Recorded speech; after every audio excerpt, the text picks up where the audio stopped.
सर्वमंगल मांगल्ये शिवे सर्वार्थ साधिके शरण्ये त्र्यंबके गौरी नारायणी नमस्तुते।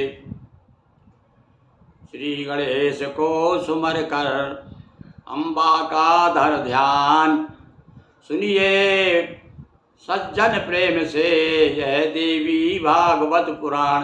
बोलिए देवी भागवत पुराण की जय। आज बंधु हम आपको ये नवरात्रि के विशेष अवसर पर देवी भागवत की कथा सुनाई जा रही है।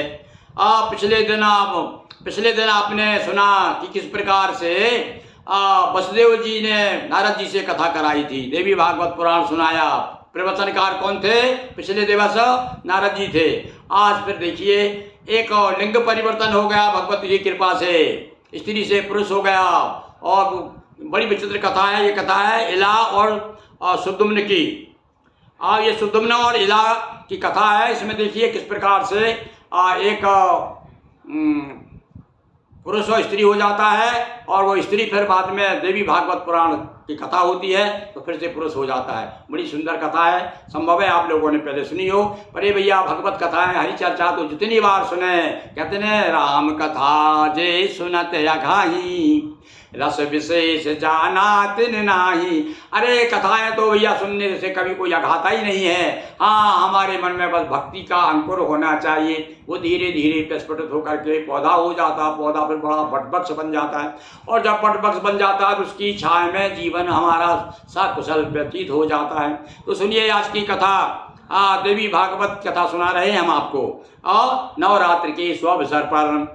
सूत कहा है मुनिवरो ऋषि अगस्त एक बार, लोपा मुद्रा के सहित पहुंचे कार्तिक द्वार।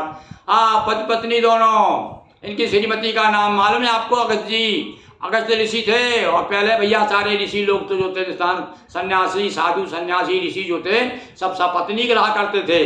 ऐसी कथा आती है। और विरक्त की कथा भी आती है, विरक्त भी थे, जैसे सनक सनंदन सनत कुमार, पर अधिकांश ऋषि जो है सपत्नी थे।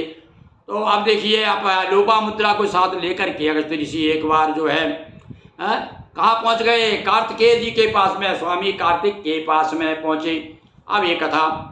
कर प्रणाम पूछा ऋषि राई, तब सिकंद कुछ कथा सुनाई। देवी महिमा की गाथाएं सुन सुन कर दोनों हर्षाएं।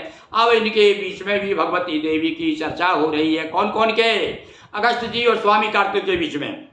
और सभी जगत माँ का पैसारा, कृपा दृष्टि से जगत उजाड़ा। है भैया, संसार में जो भी दिखाई दे रहा है ना, जो भी प्रकाश दिखाई दे रहा है, ये सब माँ की कृपा की कोर का फल है।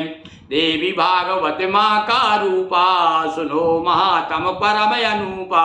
अब वो कह रहे हैं, सुनिए देवी भागवत जो है साक्षात माँ है। ये ग्रंथ जो आपके सामने है साक्षात माँ का रूप मान करके इसका सम्मान करना चाहिए। मनुष्य तो श्राद्ध देव एक बारा, पुत्र हो यह हृदय विचारा। अब कथा प्रारंभ होती है। एक बार मनु जी के पुत्र श्राद्ध देव थे, उनने मन में विचार किया कि मुझे पुत्र होना, मुझे पुत्र चाहिए।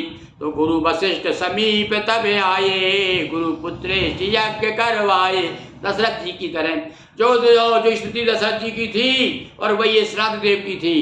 तो कुलगुरु हैं वशिष्ठ जी। तो वशिष्ठ जी के पास में आए, कहने लगे महाराज पुत्रेष्टि यज्ञ करवाइए। आओ, यज्ञ होने लगा। कौन सा यज्ञ हो रहा था? यज्ञ हो रहा था भैया, सुनिए अब विचित्र बात, पुत्रेष्टि यज्ञ। पर धीरे से वशिष्ठ जी को रानी ने बुलाया। अब रानी श्राद्ध देव की पत्नी धीरे से कहती है, महाराज सुनो सुनो, अरे मुझे तो पुत्री चाहिए, मुझे पुत्र नहीं चाहिए। आप राजा को मत बताना, मुझे पुत्री चाहिए। आप तो ऐसा यज्ञ कीजिए जिससे पुत्री हो। उसने क्या भैया, गुरुदेव है, मान गए रानी की बात।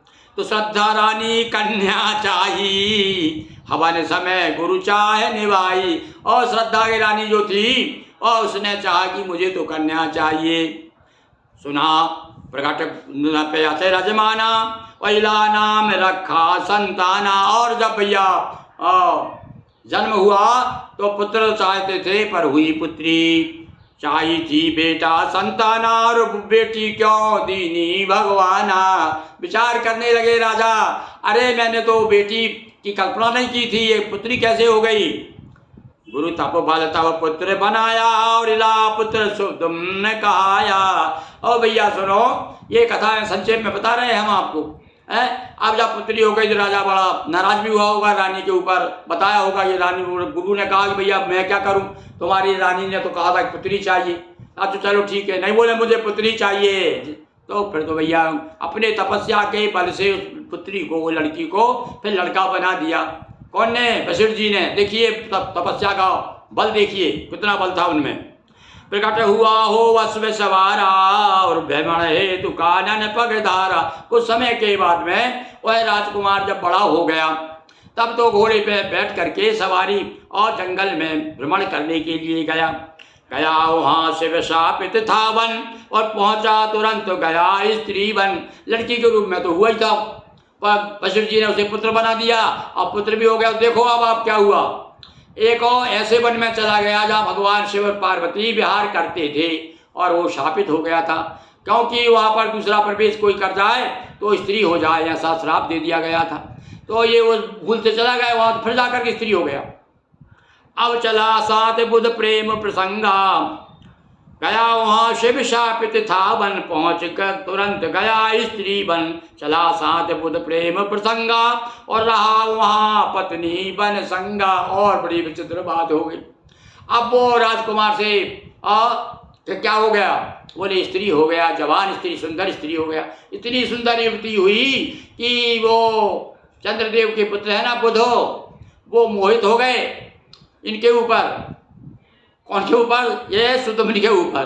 अब तो स्त्री के रूप में थे और दोनों वहाँ पर परस्पर आंखें मिली, दोनों का प्रेम हो गया और दोनों वहीं विहार करने लगे, रहने लगे। राजा को पता ही नहीं है बाप को क्या हो रहा है इधर। अब कुछ हुआ, क्या हुआ उसके बाद में, वनाग्रस्त दी सुत संताना और नाम पुरुरवा कहा जमाना। ये जो पुरुरवा राजा की कथा है उसकी संतान आगे जाकर के भरत होता, हमारे देश का नाम भारतवर्ष है, तो यहाँ से कथा शुरू होती है। तो उनकी संतान जो है बाद में पुरुरवा नाम से हुई। पूर्व वृतांत याद जब आया तब वशिष्ठ जी खेलेंगे आया। अब एक और लड़का भी हो गया, तब जाकर समझ में आया, अरे मैं तो भैया देखो मैं तो राजकुमार था। तब वो वशिष्ठ जी के पास में, फिर गुरुदेव के पास में आया, अरे बोले महाराज अब तो मुझे फिर से पुरुष बना दीजिए।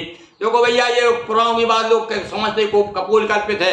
अरे देखो आज भी वर्तमान में भी जो है जो लिंग परिवर्तन हो जाता है ऑपरेशन के द्वारा, तो पहले भी कोई ऐसा विधि विधान रहा होगा भाई है। तो देखिए अब आप कीन वशिष्ठ शंभु का ध्यान उमा सहित प्रगटे भगवाना। गुरु जी ने भगवान शिव को मनाया कि हे महाराज ये हमारे राजकुमार जो राजकुमारी हो गई है इसे फिर से जो है पुरुष बना दीजिए। भगवान शिव प्रकट हुए, पार्वती जी भी साथ में आई। हर्षित हुआ शंभु से पावर, शिव की कृपा हुआ फिर से नर। भगवान शिव ने फिर कृपा कर दी और वो फिर से पुरुष हो गए। क्यों भैया सब्जी क्यों बुलाया? क्योंकि वो जो वन जो था ना भगवान शिव से शापित था, इसलिए शिव जी ही उसे कर सकते थे ठीक। तो शिव जी ने कृपा कर दी, पर एक शर्त लगा दी भैया। भगवान शिव ने क्या कह दिया, देखो अब आप बड़ी विचित्र बात है। अभी भी देखो कुछ लोग जो है कुछ समय तक तो पुरुष रहे, उसके बाद में ऑपरेशन करा लिया तो स्त्री हो गए, तो पुरुष का भी शुभ होगा अब स्त्री का भी शुभ हो गए।